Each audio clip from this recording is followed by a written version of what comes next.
शिवाजीराव पाटील यांची पत्रकार परिषद.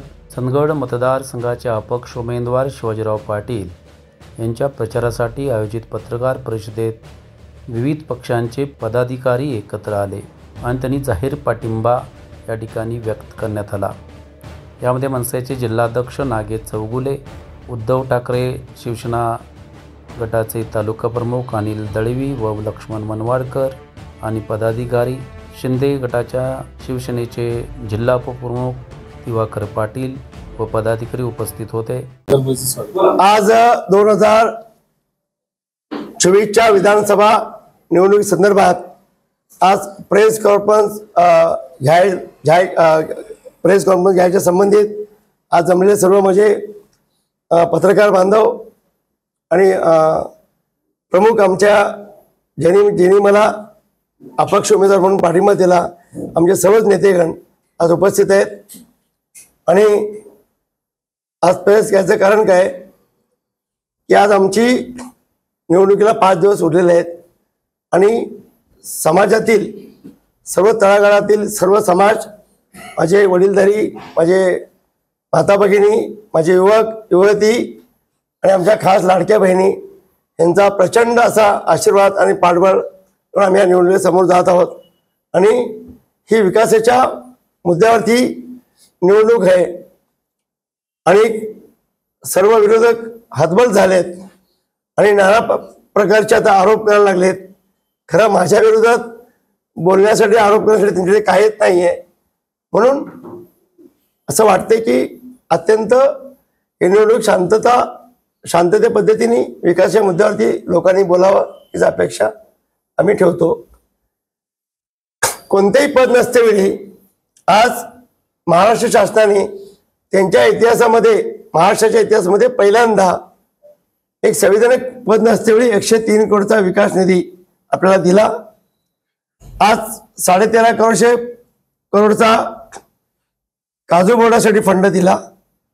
आज केंद्रीय मंत्री 2 वेळा येऊन गेले, मुख्यमंत्री साहेब येऊन गेले, गृहमंत्री येऊन गेले, ग्रामविकास मंत्री येऊन गेले, उद्योग मंत्री येऊन गेले आणि प्रदेशचे तिन्ही नेते, प्रदेशाध्यक्ष आमचे बावनकुळे साहेब, प्रदेशाध्यक्ष महिला चित्राताई वाघ आणि युवक प्रदेशाध्यक्ष त्या आता येऊन गेले.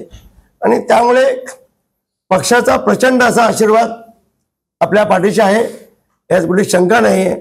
आणि राहिला तिकीटचा प्रश्न, युती धर्म म्हणून ते तिकीट आमदार राजेश पाटलांना जाणं स्वाभाविक होतं. खरं गेली मागची 2019ची निवडणूक आपण पराभव झाल्यानंतर मी त्यांचं अभिनंदन केलं, त्याला शुभेच्छा दिल्या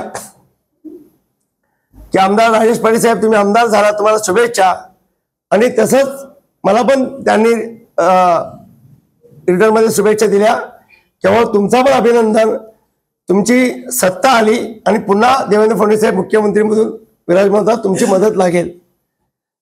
कारण माझ्या शुभेच्छा त्यांना पोहोचल्या. आमदार झाले त्यावेळेच्या आमच्या आत्ताचे उमेदवार नंदाताई बाबुळकर, माझ्या भगिनी, त्यांच्या मातोश्रीचं तेव्हा सिटिंग आमदार होत्या, त्या उभ्या आल्या असता ते चित्र वेगळं झालं असतं. का त्यांनी भाजपच्या वाटेवरती होत्या. आदरणीय चंद्रकांत दादासाहेब आमचे प्रदेशाध्यक्ष होते, त्या घरीच थांबून राहिल्या प्रवेश समजून. आणि तसंच त्यांच्या मनात काही झालं नाहीये. आणि आदरणीय देवेंद्र फडणवीस साहेबांच्या माध्यमातून मला जे उमेदवारी म्हणून मला आशीर्वाद होता तो काय मी लपलेला नाहीये. खरं मी जे कामाला लागलो ते बघून माझा उमेदवार म्हणून फिक्स झालो. खरं राजेश पाटील साहेबांना माझ्या शुभेच्छा पोहोचल्या, ते आमदार पण झाले आणि त्यानंतर आमची सत्ता आलेली.